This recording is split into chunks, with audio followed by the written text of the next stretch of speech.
Yeah. I mean, or talk. Yeah. That's a cool car. See, now that's a car you would see in a diner parking lot at 8 p.m. Where's that guy going to park and go to his car show and find his other friends who peaked in the 1950s? I'm going to get my ass kicked by that man. Today on the Tom Kelly Show, it's going to be a day of Long Island news and nostalgia with my friend Steve Berger. We are outside the Baldwin Coach Diner, one of many of Long Island's diners going out of business. The diners have been going out of business for a few reasons. One, food prices are high. Two, because people don't want to go to diners. Three, because people like you don't stay out till 3 in the morning, going to clubs, drinking, doing cocaine, and then having mozzarella fries and gravy right before you go to bed. And most importantly, the diners are going out of business because a lot of the Long Island diners were founded by Greek families who worked hard so their kids could do better and their kids don't have to work in a diner. Now, I find the Baldwin Diner, the Baldwin Coach Diner. It's important to say the word coach because they have all the little pictures of the horses. It sounds stupid, but like you talk about how old diners are. The Baldwin Coach Diner, it harkens you back to a time when there were horses and carriages going down Sunrise Highway. I don't know if that actually even happened, but it makes me think there was a time when there were people with horses and buggies going down Sunrise Highway to go out to the Hamptons and whatnot and bring their foods and wares. And for me, the Baldwin Coach Diner was a bit of a landmark for me because it's across from the Baldwin train station. And when I used to commute on the train every day, I would see the diner with the horsies and go, oh, I'm getting closer to home. But let me be honest, I've been commuting for 25 years. I haven't been in this place once. I was going to take my buddy Steve for breakfast here yesterday, and the place went out of... I was going to take my buddy Steve here for breakfast today, and it turns out they closed last night. So, oops. You have to support your diners. And the sad part is, man, this diner is going to be replaced by just a stale box. Like, here's the thing about Long Island diners. Okay, listen, the food makes you fat. The service is awful. And sometimes the waiters are just mean to you. But it's a part of Long Island architecture. Before we turn into cloudy Florida, go eat at a diner. Let's go to a diner right now. Buy a bowl or a cup of matzo ball soup. You don't even have to eat it. You don't even have to consume it. Just do it to support your diner. And by the way, this is the longest podcast cold open I've ever done, but I just want to kind of half do social media clips and half travel with my buddy Steve. So what do you say? Let's start the show. The Tom Kelly Show. Everybody, I want you to go to the Tom Kelly Show. I want you all to know about the Tom Kelly Show. And hit record. We're rolling. And content warning. Spoiler alert. We're waiting to make a left turn onto Sunrise Highway. What? Move your arm down. Oh, my arm down. Oh, there you go. You are experiencing the Tom Kelly Show. This is the podcast where we can't keep our arms at the 11s and 1s because it'll block the shot. 10 and 2. 10 and 2? When did you learn to drive? I don't. 11 and 1. I do 11 and 1. You do 10 and 2? Well, I'm saying you're supposed to. Is it 10 and 2 or 11 and 1? 10 and 2 is what you learn to drive. I drive like that. Well, is that bad? yes. I mean, now I wish. See, this is where we needed the second camera. You need a one arm. Yeah, where's the second camera? In my screw it, we're just gonna drive. It's a rainy day. If we get killed, at least we'll have video evidence. We are driving Uber. I feel like this is the security camera that the Uber or Lyft driver has. And I'll tell you some true things here, people. Steve is getting screwed left and right at work, right? Just like the rest of you, America. Not getting screwed, just not getting work. Okay, I call that a screwing. No, okay, I guess that's the more see, that's way to frame your story. That's something that I've been learning lately from my positivity talks. I've been listening to Neville Goddard, and then my ChatGPT therapist has also been saying, you have to frame your story, Tom. You frame it like you're rejected when in reality, you're not getting rejected. So you're right. Framing the story, you're just not getting jobs right now, but soon the rest of America will be joining us. So Exactly. Take that, ha ha ha. Hope you own your house, people. Now, I don't. Now, what I've loved is Steve has been helping me with the Tom Kelly Enterprises, for lack of a better word. And The media mega mobile the empire. The empire. Mega empire of Tom Kelly. And we've done a couple of fun pieces. We went up to Port Washington for a day. Did you enjoy that day? That was a fun day. What do you like about Port Washington, Long Island? Oh, by the way, this is the podcast of Long Island news, nonsense, and nostalgia, but only when I want it to be. So what do you like about Port Washington, Long Island? It's kind of like a small, homey little town. Yeah. It's nice. It's on the water. You know what's funny? After our piece, I've learned a lot from our trip and the comments. I only knew one person from, maybe 2 or 3 people from Port Washington growing up. One being my friend Allison Kennedy's cousin Ann, who was my prom date. And cousin Ann was gorgeous. And there was a big thing where I had pretty much asked every girl in my high school. Now, granted, there was only 80 people in my graduating class, 40 of whom were women. And yeah, I pretty much asked every woman in my graduating class to go to the prom, and they all either had dates or said no, or I'm trying to not say rejected me, but we're not. What was your line? I wasn't getting. You weren't getting dates. I just wasn't getting dates. It wasn't that I was getting rejected for dates. I just wasn't getting dates. And God bless. I was not sad enough to take my own cousin to the prom, but I was sad enough to take my friend's cousin to the prom. And there was literally, I think, paperwork that Allison Kennedy came up with that said I could not ask Ann out on a real date. I could not fall in love with Ann. Signed contracts? Signed contracts. My friend Danielle Anastasia, who you've heard on the podcast before, I think she was involved in the negotiating team. And God bless, Cousin Ann was gorgeous. Cousin Ann is smart. Cousin Ann was who I wanted to marry at age 18, but I kept my word. Never asked her out. And just to be fair, was there an expiration date on that contract? Can you go for it now? You know what's funny? I think she's happily married and loves Jesus, and I love Jesus too. But I think she's in another state and far away and never coming back to Long Island. But Port Washington was the town that was diverse, and by diverse it was, white and Asian. Not, like it wasn't diverse, but it was white and Asian. But for Long Island, that was diverse enough. And yeah, they, but it was, and then from working with you at CBC Media, it just felt like the rich upscale town. Now, I wanted to be Port Washington white. I think that was my dream. Port Washington white? Yeah, I think it was it strikes me as, just rich white person from Port Washington. Whereas I'm Irish and Italian and from Massapequa, which is different. There's still ethnicity in me. I know my black friends will say, no, Tom, you're white. I'm like, not that kind of white. Not white enough. Not like, oop, and we're going to run a red light. No, we made it. We made it. Oh, there's a video we should do.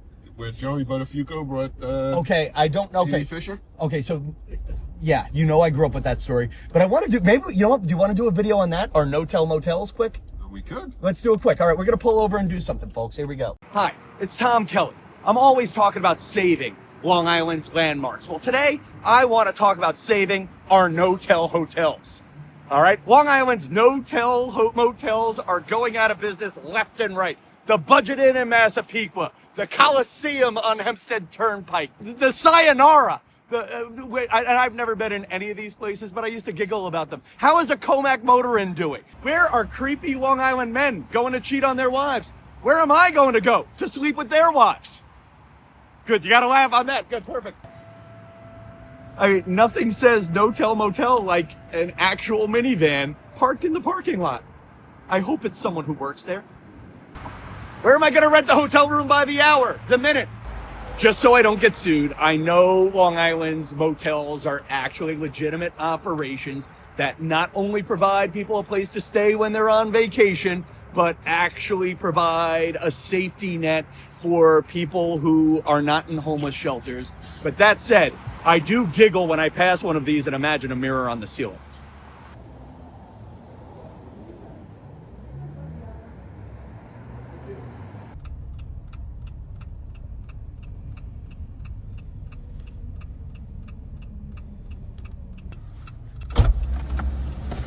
Okay. I'm also realizing for stupid getaway things, I should not have driven my own car in front of that man while asking that question. Because he's giving me the look of what the f***. He's giving me the look of what the f***. Here we go. All right, Steve, tell them what we just did. We just stopped at the No Tell Motel. The No Tell Motel in Merrick. And somewhat famous. It's famous. Things that have happened in the news in the 1990s happened there. And honestly, I didn't know it was an hourly. I mean, yeah. I see. This is the thing. Yeah, I didn't know it was an hourly motel. Come on. So who else is? What, are you staying there overnight? You know, at the Gateway Inn in Merrick. What did I say? It was 100 for 3 hours. That's what they said. Okay, that's what is it for a night? You wonder then. Do they even have nightly rates? You know what? That was except that I was afraid of starting trouble. That would have been a better question. Oh my God! Nightly rates. Why didn't? Let's go back and ask that. Oh my God! Let's go back and ask that. That is a stupid. You know what? Why not? Like for $100, why not ask how much for the night? You know what? We're gonna do that quickly. Are you really? Yeah, and you're just gonna tape from the car. Yeah, just you and I shooting the breeze. See, here's the thing. I am the 40-year-old virgin, except that I'm closer to 50. I am. I'm naive. I'm sweet. I joke, you know, like, yeah, so, like, honestly, like, I still giggle at the No Tell Motels, and I really don't know what happens in them, and I don't know if they're really No Tell Motels, because I don't want to get sued, and I don't want to get shot, but that one was famous in the 90s. And then you're right, there are these little mom and pop motels that you just wonder, how are they making money? And the rumors are funny. A lot of cheaters on Long Island. Well, or is it, okay, yeah. Come on, who else is there? Who else is there? Prom dates, prom kids trying to drink. Once a year. I don't know. Okay, so anyway, I do giggle. We may have to bleep out all the names. Like, we'll have to figure out how to do this legally. And ethically, so I don't get sued. But yeah, I used to love my No Tell Motels. But again, I've never really. That's the longest I've been in one. What's the most famous Long Island No Tell Motel? Oh, the Comac Motor Inn, right? There we go. But they had commercials. So are they really No Tell Motels if they have a commercial? They had heart-shaped beds. Did they have heart-shaped beds? They did. See, I used to work at a comedy club in the Pocono Palace, which was a couples resort. They had the heart-shaped beds. By the way, champagne pool. Yeah, but I was never allowed to stay in that room. We had the heart-shaped tub, circular beds, and I did a news piece where I got to see the champagne tub, and I actually got into the champagne tub, and you're like, wow, that joke that we could not put into the ABC news piece, yeah, that's not foam that's bubbling around me. That was just bubbly sperm. So and yeah. Cut to B-roll of Mount Airy Lodge. All you have to bring is your love of everything. That's actually, and you know, it's funny. They're legit now. They have a casino, I think. So that's a whole other story. A lot of those Pocono lodges, they put a lot of money into them in the 70s and 80s, thinking legitimate gambling was coming to Pennsylvania. And it did come, but like 30 years later than they all thought it would come, you know. But that's a whole other issue. So yeah, I felt icky going there. Did you feel ickiness? Yeah, it was a little icky. You know what's funny too? I did a piece on the Budget Inn in Massapequa, and it's weird how the alleged No Tell Motels have a lot of crows flying over them. Like the Budget Inn had a lot of crows, and it was a little like I'm a little superstitious. I am half Sicilian. I do have you're not allowed to say gypsy blood, but I do have some form of psychic blood, Romanian blood, or that was the line back then, whatever you want to say. But there was a moment where I just got the heebie-jeebies. Like, and the guy gave me this look like, why do you keep, you know, he's like, what are you doing here, man? What are you doing here? Like, that's how you know I still have hope. That when I go to the No Tell Motel, the guy looks at me like, are you a cop? Are you wearing a wire? And I was. I mean, here's the wire. I am wearing a wire. You know, we'll work out the video editing ethically, I'm sure. Steve, have you ever taken your wife to a No Tell Motel? Not my wife, no. Before your wife? Before my wife, yes. Okay. Just to get that clear. In college when we were living at home and needed some place to go. Okay. Comac Motorin. So you found the room nice. Was the room clean? I doubt it. I don't remember. You don't remember, but it wasn't so scarring for you either. No. See, I want to, maybe I'll do that as a piece for $169. Is it worth me doing a piece at the Gateway? You know what? This is a clip. Long Island, if you start the GoFundMe, I will do a night at the Comac Motorin or the Gateway for not the 3 hours. I'll do a full night.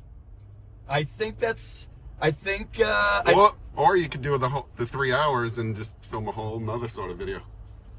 I could do a 3 hours and film another sort of video, but I wouldn't need the full 3 hours. That was my wacky horn, the real horn. Yeah, I don't know. Good news is No Tell Motels. I think they're recession proof. And again, I don't know. Yeah, I think No Tell Motel is not a get sued word, right? If they rent by the hour, maybe that's the more proper word. Family-owned hotel that rents by the hour. Hourly stays. Hourly stays. Or short stays. I think that's what they call them. So here's a short. That's a great word. That's branding right there. So I'll give you a weird story. He's dead, so it doesn't matter. My friend John, I drove him home late one night. And he had a lady friend in his home that he was driving back to another country the next morning. And said he was sick of her. Like, that was his line. Tom, I can't spend another day with her. I need to get away from this woman I'm hanging out with. Just drop me off at the South Bay Motor Inn. And God bless, I had that moment of, is he getting a hooker? And I don't think he was. I think he just really struck me as the kind of guy who needed just 3 hours away. He needed, I don't know. You're naive, Tom. I am so naive. But I have but he let me take pictures of him there. So that's where I think it was legit. I have a picture of him waving to me from the balcony. But I'll be honest, the South Bay Motor Inn on Scenic Lake Copic. That's the other one too. It's like, what I miss is like the little pieces of color, because though all these hotels are from the 40s, 50s, and 60s when you would vacation out here, and even the Copic Motor Inn, it's like on Scenic Lake Copic. They have it on the sign. There you go. I love that I don't have to direct you. All right, we have to talk about other things. So I've been asked to be a brand ambassador for Flid wear, which is, and I'll put the link in the notes. My friend Tony asked me if I want, he's Tony, who's a car parts salesman from Long Island. He and some friends have copyrighted the word Flid, which I don't want to say we've discovered here, but we have popularized here on the Tom Kelly Show. Well, you can explain what it is. Flid stands for effing Long Island douchebag, which is a word my friend Brian Kist gave me. He lives in Pennsylvania, and he said that's what his in-laws called the other Long Island kids when they would meet at lacrosse meets or something like that. And if you think about it, like, have you heard the word before me or no? Never heard of it. So I gave you the word. You did. Okay. So my friend Tony, after I did a video on flids and flips, What's a flip? effing Long Island princess, which I love because I hated the word Italian princess, and I hated the word, Jewish American princess. Yeah. So I hated the words Italian American princess and Jewish American princess because they're slurs. But if you do it geographically, can we make fun of princesses of all ethnicities, races, and creeds and call them effing Long Island princesses? Of course. So now this guy, Tony, he says he trademarked the word Flid, and he's selling hats and big shirts with the word Flid on it. And there's some attractive shirts, and he asked me if I want to be a brand ambassador for it. I don't know what that means. So you're the Long Island douchebag? Well, I think I would sell it to other Long Island douchebags. But wouldn't you want a douchebag to be your brand mascot? Oh, for me, I don't know. It's funny. You and I were talking about doing Flid t-shirts at one point. For legal reasons, say yes. Now, Yes. No, and we were. And we were talking about other Long Island merch before all this. You get into the thing of, geez, can you own the word Flid? Definitely can. Well, now, is that enforceable? Well, it's definitely enforceable if you want to pay to enforce it. So like a stupid one, like that's a common word. Like that's a How is Flid a common word? Because I've heard it from my friend Brian Kiss, the physical therapist. Take off the lid? Effing lid. No, but effing Long Island D-bag is a word, I think. And you're right. Could he be the first one to do it? Yeah. Now you're right. Now, to your point, can I copyright the word flip? You're right. Flip is a word because you just do a flip. Exactly. Like I almost did a flip, shifting lanes right there. I don't know. Like you were telling me the story. Tell me the story about your son. What you heard about Oneonta. No, a friend of the family, somebody in their family went to Oneonta. Right. And they trademark Stonianta and makes all the merchandise for Stonianta. And makes a lot of money on it. How old is this person? I assume he's in his mid to late 20s. And right now, if I go up there with Stonianta shirts, I could get sued. I'm sure you can. If I put them online, I can get sued. I'm sure you can. You're telling me this 25-year-old was able to trademark a word that's been around for 100 years? That's the genius of it. Nobody else did it before. But nobody else trademarked it. So, like, what Long Island word should I be, like, should I be trademarking matzo pizza? How much is a trademark? How much are you going to make from matzo pizza? Right now, if I get you doing the stuff we were talking about to make a matzo pizza shirt, we could cover the cost of, we could cover the cost of the trademark. I don't think anyone's stealing your idea there. You don't think so? It's not a big enough market share. I don't think, to your point, or here's where you're wrong and I'm right. I did not think there was enough of a market to trademark the word Flid. How much is he making from it? Well, after we start drumming up sales for his shirts, quite a bit. He'll make a whole $3,000. Dude, maybe 10,000. That's 3,000 more than you're making this week. And dude, that's 3,000 more than we're making on this operation this week. Yeah. But my point is, no one's stealing that idea. I don't know. I didn't think anyone else was stealing Flid a week ago when I thought we were. Nobody stole it because nobody had it. He has it. And you're going to steal it? Well, I had it too. No, and you know what? It's not even a steal thing. He didn't steal it from me. Nobody was making money off it. Oh, to be very clear. Nobody probably will make any money off it. Well, but this is the comedian thing of, like, you get into, I do a joke, no one else is supposed to do my joke, and then other people start doing my joke. This is why you can't have to, in not only comedy and entertainment and marketing, you have to constantly be inventing yourself, blah, blah, blah. But to your point. Right. You make a Flid shirt, you sell a few, you move on. You're not going to trademark it and no one's going to steal it. I don't know. There's also, like, there's a guy who trademarked the word locals only. Is that trademarkable? I see. Now that is a phrase you hear everywhere. Long Island locals only. You'll hear, you hear, like, and again, I'm not accusing anybody of stealing, but they call it parallel development in stand-up is the word. But at what point do you own the word? And you're right. What words should I start trademarking? Like, should I trademark the word Pequa? I mean, for real. Pequa. Should I trademark the word Pequa as being short for Massapequa? But I came up with it. Yeah. Again, you can trademark anything, but why go through the trouble if A, you're not going to make any money on it, and B, nobody's going to really steal it? Yeah. I just want to feel like I own something. I want to feel like I matter, Steve. You've listened to this podcast. So I'll tell you, I haven't told you what we're really going to do next. And I think we'll probably do this as a separate podcast. Because I think, do we have 12 minutes of content or 15 minutes of content on this? Do you Probably. think? Yeah. So, we'll break this into another piece of Long Island news, nonsense, and nostalgia later. I am going to go to a Long Island landmark, the Massapequa Soccer Shop. I have not been in there since I was 9 years old. It's a holdover from the days of when Massapequa was a big soccer town. And it said the couple that owns the place is retiring. I'm sure I'm going to do a video making jokes about lacrosse, putting them out of business, or those jerks at Dick's. Let's go torch Dick's. I'm sure I'll make jokes like that. But what's sort of sad for me is it's the sign was sort of a town landmark. There's the soccer place. Oh, they're selling soccer things there. Glad they're making money. And it's just funny, even with today, if we started this show at the Baldwin Coach Diner, I think here's what I'm doing wrong as a potential brand ambassador is I'm only endorsing places right when they're about to go out of business. Like, if you notice that, like, I mean, like that's my thing is like right now, hi, I'm Tom Kelly, brand ambassador for all of the brands that are closing in 5 minutes. I just did a video on the Sunrise Mall. I'm endorsing the koi fish in the Sunrise Mall that have been gone for years. I'm endorsing the Peter Pan Diner. I'm endorsing the Baldwin Coach Diner. Again, all closed down places.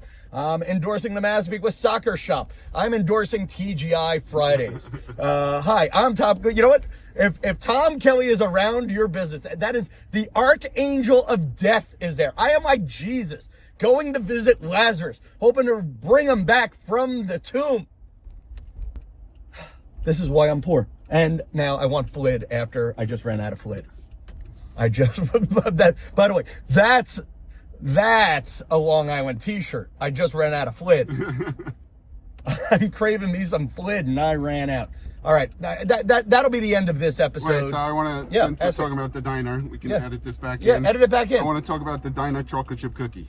Okay. A big, giant chocolate chip cookie, or supposedly chocolate chip cookie, that when you were a kid, you'd go in a diner, you'd see this big chocolate chip cookie, and you'd say, beg your parents for it, and if they'd finally give in, and it wasn't really a chocolate chip cookie, it was like this weird sugar butter cookie with chocolate chips on top, and it was dry, and it just...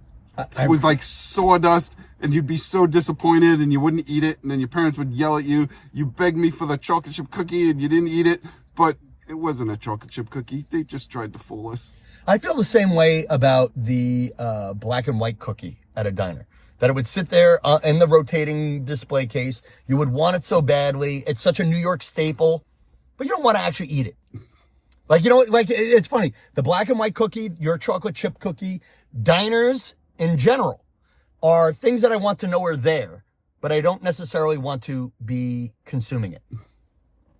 You know, no, you're not wrong about that. That's a good. Any other things? What else do you miss about diners? What's not that we're gravy fries at 3 a.m. or disco fries. What do they? You know call what's them? funny about disco fries or gravy fries? I've always been surprised that no fast food chain has picked up on that as a national offering. They kind of have them in Canada. The what do they call them? Like loaded fries or loaded fries are are things different with the curd, because that's is different. Just cheap. You know what am I talking about? What's the name of that? I think it's curd. No, but there's a name for the fries with the curd and the gravy. I don't know. I did one Canadian. She broke my heart. I've never gone back. I will argue with you that yeah, like right now, you go to Cracker Barrel.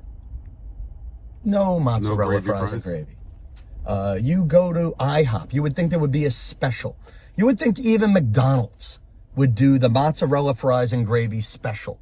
That'd be some sort of a fast food equivalent of Steak and Shake, Shake Shack. How does Shake Shack not have a knockoff of mozzarella fries and gravy? And I will argue that one, they're only good after 3 o'clock in the morning. Exactly. That's the problem. And two, they're only good at diners. Yeah. But nobody's eating disco fries at lunch at noon. But I am surprised that nobody's tried it. Actually, have you ever had mozzarella fries and gravy before? Of course. Before noon? No, I have them 3 in the morning. That's the only time I've ever had them. Okay, so I'm a little bit more out of shape than you. I don't know if I've waited till 3 in the morning for my mozzarella fries and gravy, but I have, yeah. I don't know if I've waited for my mozzarella fries and gravy at 3. By the way, this is an ultimate, like, where we need, if we're going to do this, we need a second camera. There's nothing like almost getting into the car accident with the Massapequa Park street sweepers. I was close enough so Tom Kelly can park without a camera. And I think that is the moral of the show. So listen, maybe there'll be stuff from the Massapequa Soccer Shop on the next thing. And there you go. I am Tom Kelly, the Archangel of Mercantile Death, podcasting from Massapequa Park. And listen, folks, I know this sounds crazy, but it means a lot when you listen. If you can, share the show, share my content where you can share it, leave comments where you can leave comments, show love where love can be shown. And until next time, we have a lot of great shows coming up at least every Sunday and maybe twice a week here on the Tom Kelly Show. Thank you for listening. Good night. Long Island. I'm in the village of Massapequa Park, Long Island, where a Massapequa staple is closing, the Massapequa Soccer Shop. I'm heartbroken. Is this your place? Yeah. Why are you retiring? No, this isn't fair. You are not allowed to retire. You have to stay here until your last day, and then you're not allowed to die either. Are you sure you're not just going out of business? We're not going into I business. promise, you could stay open. We're retiring. Okay, you sure you're retired? 'Cause I will burn things down right now. I don't know. Okay, so where are you going to retire to? Florida. Like everybody else. Does anybody want to buy the soccer shop? Would it be a real douchebag influencer move if I try to get this for free? If you played soccer in the 1980s, you had a shirt like this, a reversible team shirt. To the dressing room. Too much. Let's try that again. What do you want to say to the people of Massapequa as you go on to a well-deserved retirement? Thank you for your support all these years. I'll shoot you. Same thing. Thank you.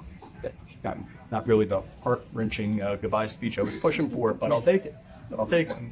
Come to the Massapequa Soccer Shop to say goodbye, even if you haven't said hello in a really long time. They're closing the doors June 30th, and they think all the good stuff will be gone pretty soon. So get your butts in here. All good things must come to an end. Well, not me in those videos. Yes, I know. We watch you.